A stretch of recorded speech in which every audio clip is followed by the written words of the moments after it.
গোপাল সোনা, ও গোপাল সোনা, উঠে পড়ো, সকাল হয়ে গেছে। উঠে পড়ো, সকাল হয়ে গেছে। রাধে রাধে। গোপাল সোনার নতুন ভিডিওতে তোমাদেরকে স্বাগত। আমি সারাদিন গোপাল সোনার সেবা কিভাবে করে থাকি সেই ভিডিও তোমাদের সাথে শেয়ার করব। সবার প্রথমে ঘন্টা বাজিয়ে গোপাল সোনাকে একটু আদর করে ঘুম থেকে উঠিয়ে নিচ্ছি। এরপরে একটু জল খাইয়ে দিচ্ছি। জলটা সারা রাত্রি গোপালের পাশেই রাখা থাকে, কিন্তু খেয়েছে কিনা জানি না, তাই খাইয়ে দিলাম। এবার গোপাল সোনার বিছানাটা গুছিয়ে রেখে সিংহাসনটা দিয়ে দিচ্ছি।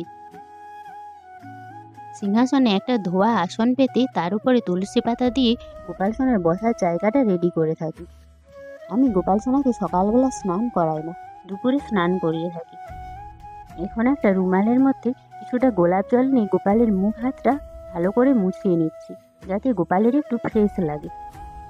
গোপাল সোনা রাত্রিতে যে জামাটা পরে ঘুমিয়েছিল সেই জামাটা চেঞ্জ করে নিচ্ছি। তারপর গোপালকে সকালের ভোগ দেব আর আরতি করে নেব। গোপালের কাছে এই ছোট্ট পাখাটা চালিয়ে দিচ্ছি। একটা মালা পরিয়ে দিলাম। সকালবেলা তেমন কিছু শৃঙ্গার করাই না। ভোগ দেওয়ার আগে গোপালের হাতটা জল দিয়ে মুছে নিচ্ছি। আমরা যেমন খাওয়ার আগে হাত ধুয়ে থাকি, তাই আমারও মনে হয় গোপালের হাতটা মুছিয়ে নিই। গোপালকে এখন ভোগ নিবেদন করে প্রথমে ধূপ দিয়ে আরতি করে নিচ্ছি, অবশ্যই ঘণ্টা ধ্বনির সাথে। এরপর প্রদীপ দিয়ে আরতি করব। তোমরা আরতি দর্শন করতে থাকো। এবার ময়ূর পাখা দিয়ে হাওয়া করে দিচ্ছি। তারপর ঘণ্টা বাজিয়ে গোপালকে ভোগ গ্রহণের জন্য অনুরোধ করব। গোপালকে প্রথমে নিজে হাতে একটু খাইয়ে কিছুক্ষণের জন্য পর্দা দিয়ে চলে যাব। কিছুক্ষণ পর আবার ফিরে এসেছি। গোপাল সোনার মুখ হাতটা এখন ভালো করে মুছিয়ে দিচ্ছি। তোমরা এবার প্রসাদ দর্শন করো। ভোগে ছিল বিস্কুট, মিছরি, কিছু কাজু আর 1 গ্লাস জল। সব কিছুতে অবশ্যই তুলসী পাতা সহযোগে ভোগ নিবেদন করতে হবে। সকালবেলা সব দিন এটাই দিয়ে থাকি।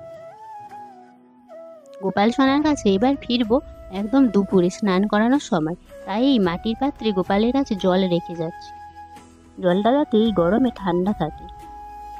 গোপাল সোনার প্রিয় বাঁশিটা গোপালের পাশে দিয়ে দিলাম। সবসময় হাতে দিয়ে রাখি না, গোপালের কষ্ট হবে বলে। আর একটা খেলনাও দিয়ে যাচ্ছি, যখন খেলতে মন হবে খেলবে। গোপাল সোনার কাছে একটা আপেল রেখে দিচ্ছি, খিদে পেলে খেয়ে নেবে। এবার গোপালকে সাবধানে থাকতে বলে চলে যাচ্ছি। তোমাদের সাথে দেখা হচ্ছে দুপুরবেলা। রাধে রাধে। আমি এখন ফিরে এসেছি। এখন বাজে প্রায় 12টা। আমি চলে এসেছি দুপুরে সেবা করার জন্য। প্রথমে গোপালকে একটু জল খাইয়ে দিচ্ছি। এই গরমে তোমরাও বেশি বেশি করে জল খাবে। গোপাল সোনা এবার স্নান করবে। তার আগে গোপাল আজকে যেই জামা প্যান্ট পরবে সব রেডি করে নিচ্ছি। তারপর গোপালের বাগানের ফুল দিয়ে একটা মালা গেঁথে নিচ্ছি। গোপালকে আমি প্রায় সব দিন নিজে হাতে মালা গেঁথে পরাই। মালা গাঁথা হয়ে গেছে। এবার একটু গোলাপ জল দিয়ে চন্দন ঘষে নিচ্ছি। তারপর চন্দনটা ফুলের মধ্যে দিয়ে দিচ্ছি, যাতে ফুলটা শুদ্ধ হয়ে যায়। গোপালের স্নানের থালাতে কিছু ফুল আর তুলসী পাতা দিয়ে দিলাম। স্নানের জলটাও একই রকম ভাবে রেডি করে দিচ্ছি। স্নান করানোর আগে গোপালের জামা কাপড় সবকিছু খুলে দিচ্ছি। আমি যেহেতু ভিডিও করছি তাই প্যান্ট পরিয়ে স্নান করাবো। গোপাল আজকে গোপীচন্দন দিয়ে স্নান করবে। গোপীচন্দনে গোপাল সোনার শরীর এই গরমে ঠান্ডা থাকবে আর গোপাল বেশ চকচক করবে। আমি এইভাবে হাতের মধ্যে একটু জল নিয়ে চন্দনটা ঘষে নিচ্ছি। এবার ভালো করে হালকা হাতে গোপাল সোনার শ্রীঅঙ্গে মাখিয়ে নিচ্ছি। সাবধানে চোখটা বাদ দিয়ে মাখিয়ে দিচ্ছি। এবার জল দিয়ে স্নান করাচ্ছি। প্রথমে ডান পায়ে, তারপর বাম পায়ে, তারপর 2 হাতে, পরে মাথায় জল দিচ্ছি। ওম নমো ভগবতে বাসুদেবায় মন্ত্র বলতে বলতে গোপাল সোনাকে স্নান করিয়ে নিচ্ছি। শেষে একটু পুষ্প স্নান করিয়ে দিলাম। এবার একটা রুমাল দিয়ে ভালোভাবে গোপালকে মুছিয়ে নেব। দেখো কত মিষ্টি লাগছে। গোপালকে অবশ্যই ভালোভাবে শুকনো করে মুছিয়ে নিতে হবে। আর এই স্নানের জলটা ভালো জায়গাতে কোনো গাছের গোড়াতে দিয়ে দেব। গোপালের এই জামাটা আমার হাতে বানানো। জামাটা একদম হালকা। জামা বানানোর ভিডিও চ্যানেলে আপলোড আছে, তোমরা চ্যানেলে প্লেলিস্টে গিয়ে দেখে নিতে পারো। এবার পরপর সব কিছু পরিয়ে দিচ্ছি। প্রথমে ফুলের মালাটা পরিয়ে দিলাম। এই ছোট্ট বক্সের মধ্যে আছে গোপালের কানের। আমি চুড়ি রাখার স্ট্যান্ডের মধ্যে গোপালের কিছু কিছু সাজার জিনিস রেখে দিয়েছি, আর বাকিগুলো একটা বক্সের মধ্যে রাখা আছে। সব যেন একসাথে থাকলে হারিয়ে যায়, তাই এইভাবে কিছু জিনিস রেখে দিয়েছি। তোমাদের সাথে যখন গোপালের জুয়েলারি কালেকশনের ভিডিও শেয়ার করব, তখন সব কিছু দেখাবো। গোপালকে এবার চুল পরিয়ে তারপর হেয়ার ব্যান্ড দিয়ে সাজিয়ে দিচ্ছি। আমার যেন পাগড়ির থেকে এই হেয়ার ব্যান্ড পরাতে বেশি ভালো লাগে, তাই আমি সবসময় এগুলোই বেশি বানাই। গোপালের পাগড়ি খুবই কম আছে আর খুব কম পরাই।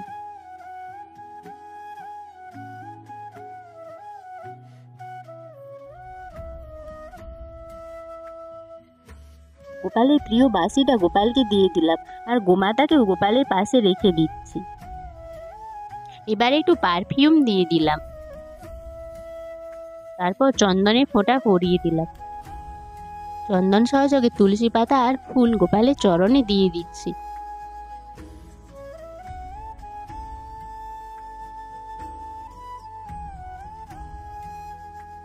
শৃঙ্গার কমপ্লিট। সবশেষে অবশ্যই আয়না দর্শন করাতে হবে। দিদি কেমন শৃঙ্গার করেছে গোপালকেও তো দেখতে হবে ঠিকঠাক হলো কিনা। তোমাদেরও গোপালের শৃঙ্গার কেমন লাগলো জানাবে। গোপালকে এখন দুপুরের ভোগ নিবেদন করে একই রকমভাবে আরতি করব।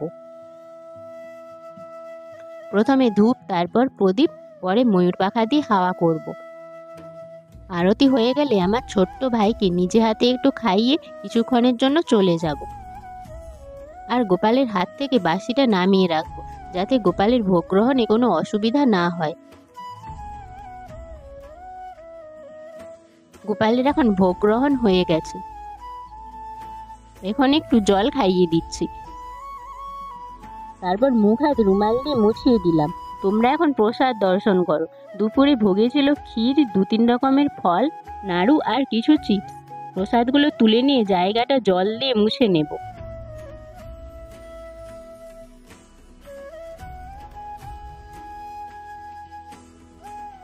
গোপাল এবার ঘুমোবে, তাই শৃঙ্গারগুলো এক এক করে খুলে দিচ্ছি। ভিডিওটা তোমাদের ভালো লাগলে একটা লাইক করে দিও। এরপর তোমরা গোপালের কেমন ধরনের ভিডিও দেখতে চাও আমাকে কমেন্টে জানাবে। সবাই ভালো থেকো। রাধে রাধে।